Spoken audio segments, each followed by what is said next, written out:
안녕하십니까. 공자학원 실체 알리기 운동본부 대표 한민호입니다. 오늘은 한한령이라고 하는 굉장히 중요한 주제에 대해서 말씀을 드리겠습니다. 한한령은 중국 공산당이 대한민국의 문화 콘텐츠, 영화랄지 드라마, 또 가요, 게임 등의 중국 진출을 금지하는 명령입니다. 재밌는 거는 중국 공산당은 지난 10년 동안 한한령을 실시한 적이 없다라고 오리발을 내밀고 있습니다. 실제로 한한령과 관련된 공식 문서가 단 한 번도 발견된 적이 없어요. 그건 왜냐하면 중국 공산당이 일당 독재 체제, 또 사실상 1인 독재 체제이기 때문에 시진핑 중국 공산당 총서기가 선전선동부장한테 말로 지시하면 일사불란하게 그게 집행이 되기 때문에 그렇습니다. 굳이 문서로 할 필요가 없는 거죠.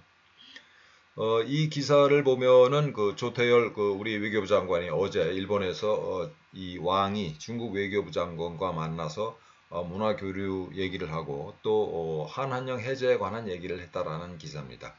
또 지난 2월 달에는 우리 우원식 국회의장이 중국을 방문해서 시진핑을 만나서 또 비슷한 얘기를 나눴다고 그래요.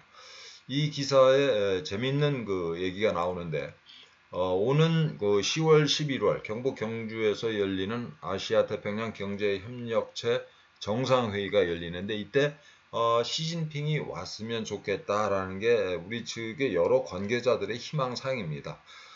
이날 어제죠. 그러니까 어제 한중 외교장관은 에이펙을 계기로 해서 시진핑이 방한하면 양국 관계에 새로운 전기가 마련될 수 있겠다라는 이런 그 얘기를 했는데 아시다시피 그 지금 미국과 중국 간에 그야말로 하루가 멀다 하고 살벌한 그 이 대결 구도가 점점 더 그야말로 총포를 주고받는 그런 전쟁 직전의 상황까지 이렇게 나아가고 있는 마당에 우리가 시진핑의 방한을 계기로 해서 양국 관계에 새로운 전기가 뭐가 가능할까요? 도대체가. 저는 이 연합뉴스의 이 기사가 굉장히 참 이해가 안 갑니다. 그래서 어쨌든 시진핑의 방한을 전후해서 이 한한령이 풀리지 않겠느냐 이런 기사입니다. 그래서 지금 지금 이제 3월인데 3월 초부터 봉준호 감독이 그 감독한 미키 17, 할리우드에서 만든 영화입니다. 미키 17이 중국 전역에서 개봉이 됐는데 어쨌든 이 한한령이 풀리는 기미가 아니겠느냐 이런 이 희망적인 관측들을 하고 있어요. 그런데 지금부터 제가 말씀드리겠습니다만은 한한령 해제는 불가능합니다. 중국은 아까 말씀드린 것처럼 일당 독재를 벌써 70년이 넘게 하는 나라예요. 그러다 보니까 인류 역사상 최악의 독재 또 최악의 부패가 서로 그야말로 상승작용을 하면서 갈수록 악랄해지는 그런 체제입니다. 그러다 보니까 이 인민들의 불만이 부글부글 끓고 있어요. 그래서 언제 어디서 조그만 불꽃이라도 당겨지면은 폭발할 수 있는 그런 나라가 바로 이제 중국인 거죠. 그래서 중국 공산당은 사람들이 모이는 거를 극도로 경계하고 방해합니다. 그래서 중국 공산당이 그 종교를 악랄하게 탄압하는 이유가 물론 이제 이 공산당 자체가 이 종교는 인민의 아편이다 뭐 이런 교리도 있습니다만은 그보다도 더 실질적인 것은 종교 집회를 통해서 사람들이 모이다 보면은 일단 처음에는 이제 그야말로 중국 공산당 타도 뭐 이런 얘기를 하지는 않을 거 아니에요. 종교적인 얘기를 하다가 불만이 이렇게 내재돼 있기 때문에 그 종교적인 집회가 언제든지 반정부 집회로 발전할 수 있기 때문에 종교를 이렇게 악랄하게 탄압을 하는 거죠. 이 인민들의 불만을 잠재우기 위해서 중국 공산당은 늘 선전선동을 해서 국민들의 감정과 사상을 통제를 하고 다른 한편으로는 통일전선 공작이라는 걸 통해서 국민들의 일상생활을 통제를 합니다. 그래서 중국 공산당에게 있어서 제일 중요한 조직이 세 개가 있는데 하나는 당 조직 그 자체, 조직부고 또 하나가 선전선동부 그리고 이제 통일전선 공작부입니다.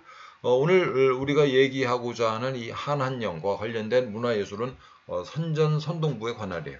그럼 중국 공산당은 왜 한한령을 내렸을까?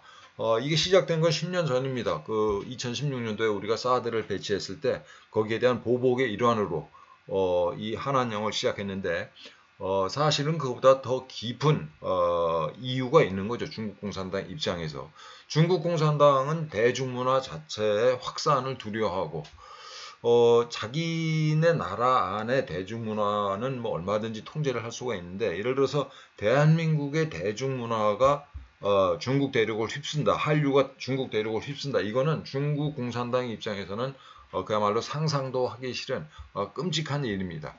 그건 왜 그러냐면은 이 중국 공산당은 2021년도에 아이돌이라는 것 자체를 아예 없애버렸어요. 그리고 아이돌 팬클럽도 전부 다 해산시켜버렸습니다. 왜냐하면 중국이라는 나라가 이거 인구가 많기 때문에 팬클럽이 만들어져서 예를 들면 뭐 100만 명, 300만 명, 나아가서 1000만 명 단위로 이 팬클럽이 왔다 갔다 움직이면 처음에는 뭐 그야말로 이 중국 공산당과는 전혀 무관한 사랑 노래도 뭐 이렇게 부르고 그러겠습니다만은 지금 말씀드린 것처럼 중국이라는 사회 자체가 그야말로 이 휘발유위가 쫙 뭐랄까 이게 뿌려져 있는 그런 사회이기 때문에 아이돌 팬클럽이 모여가지고 언제 이게 반정부 시위가 될지 모르는 거예요. 그래서 아예 중국 공산당이 아이돌 자체를 없애버렸습니다. 팬클럽을 전부 다 해산시켜 버렸어요. 중국 공산당이 이게 뭐 지나치게 이 뭐랄까 과민 반응하는 게 아니냐라고 생각할 수 있는데 그렇지 않아요. 이 칠레에서 이 같은 해입니다. 2021년도에 보리치라고 하는 젊은 사람이 대통령이 되는데, 이 보리치가 대통령 되는 데 있어서 아주 중요한 역할을 한 게 우리 케이팝이에요. 여러분 이 기사를 보신 분들이 많지 않을 텐데, 이 케이팝 팬들이 팬클럽 회원들이 모여가지고 우리 케이팝 노래만 부른 게 아니고 자기들끼리 모여서 소셜 미디어를 통해서 보리치 선거운동을 한 거예요.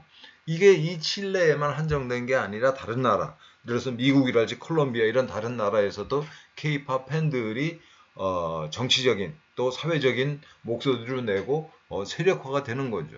중국 공산당이 이걸 두려워하는 거예요. 그래서 이 한한령을 발동을 했고 이 한한령 해제는 불가능하다. 따라서 다만 이런 건 있습니다. 이 중국 공산당이 한국의 문화 콘텐츠는 일치한데 그럴 수는 없잖아요. 이게 소위 아까도 이 시진핑이 이제 우리 우원식 국회의장도 만났고 또 이 두 나라 외교부 장관이 만나가지고 문화 교류하자 뭐 이런 얘기를 주고받는 마당에 이 우리 문화 콘텐츠를 전면적으로 통제할 수는 없어요. 명분도 있고. 그렇기 때문에 중국 공산당은 자기네들의 이 주장에 반하지 않는, 자기네들의 이익에 전혀 해가 될 리가 없다고 판단되는 것만 선별적으로 지극히 제한적으로 중국 시장 진출을 허용을 합니다. 이렇게 하면은 어떤 문제가 생기냐면은 중국의 이제 문화 콘텐츠를 팔고자 하는 우리 문화 콘텐츠 제작 내지 이제 유통업자들은 자기 검열을 시작을 하게 돼요. 중국 시장에 팔기 위해서 중국 공산당이 싫어하는 이런 내용은 전혀 콘텐츠에 담을 수가 없는 거죠. 그래서 이 대표적인 사례가 이것도 이제 2021년도 기사인데 우리 카카오 엔터테인먼트가 중국의 텐센트랑 이 합작법인을 만들었어요. 텐센트는 여러분 이 중국의 민간 이 콘텐츠 제작사로 알고 있지만 중국에는 민간이라는 게 없습니다. 우리랑 전혀 다른 체제의 중국은. 민간이라고는 하지만 중국 공산당이 시키는 대로 다 해야 되는 중국 공산당의 수족과 같은 이제 이 존재죠. 텐센트가.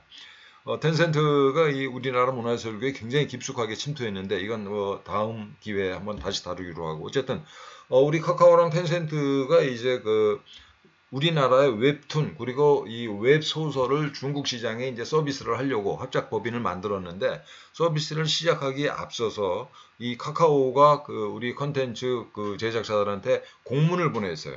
그 내용인즉슨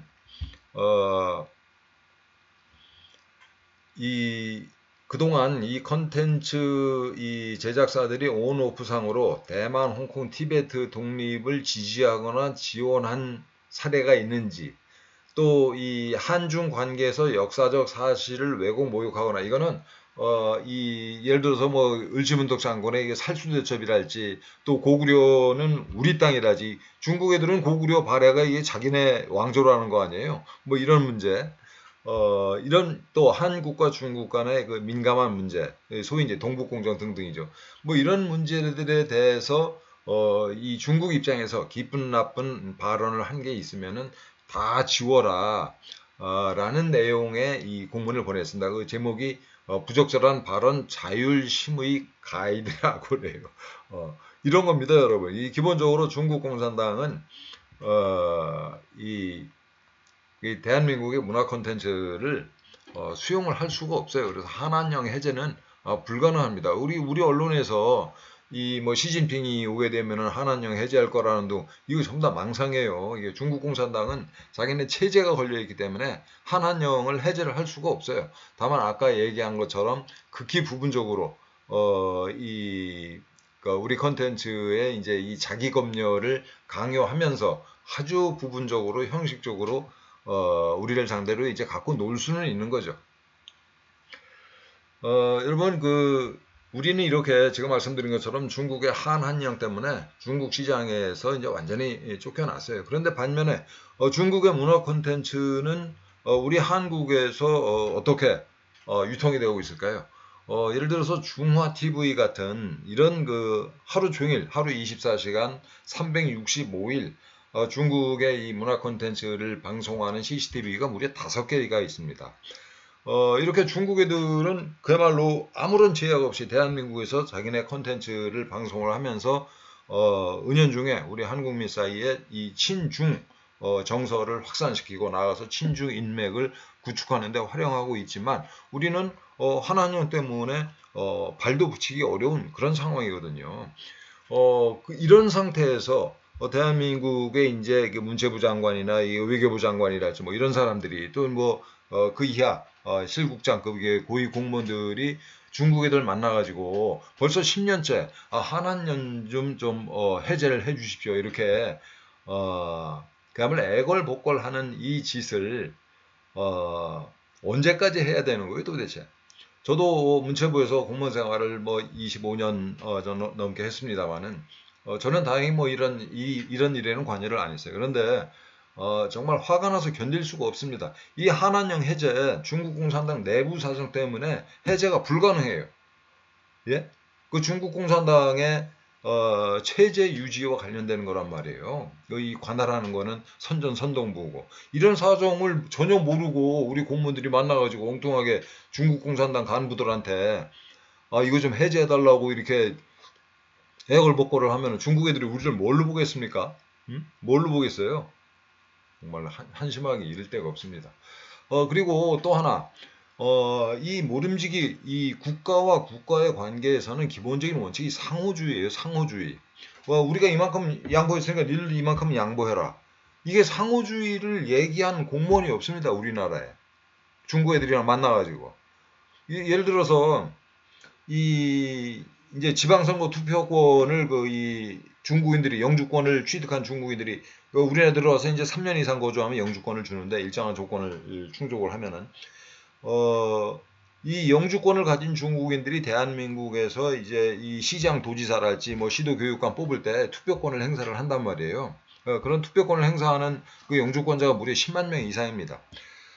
우리 중국에 있는 우리 교포들은 그 반에 해당되는 무슨 권리가 있나요? 전혀 없습니다.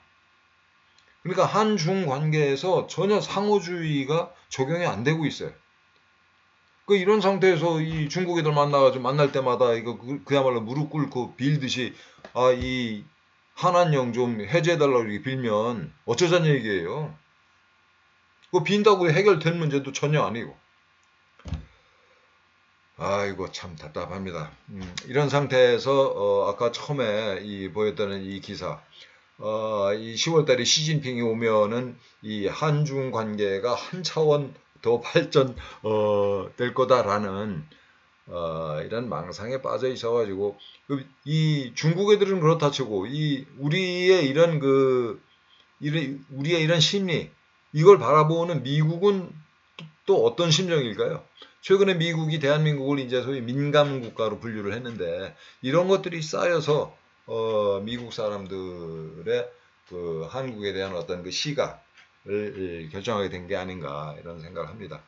어쨌든 한한령 굉장히 중요한 주제고 한한령에 대해서 정확하게 그 배경을 이해하고 있는 사람이 없어요. 그래서 오늘 우리 시청자 여러분 이거 보시고 주변에 널리 좀 전파 좀 해주시고 끝으로 이 대한민국의 이 대중문화를 세계화하는 데 있어서 우리 방탄소년단이 정말 중요한 역할을 했잖아요. 방탄소년단. 그야말로 대한민국의 보물이죠. 근데 이 방탄소년단이 중국 공산당과 일정한 관계를 가진 적이 있습니다. 다음 시간에 방탄소년단과 이 중국 공산당이라는 주제로 방송을 만들겠습니다. 주변에 널리 알려주시고 또 공유 부탁드립니다. 감사합니다.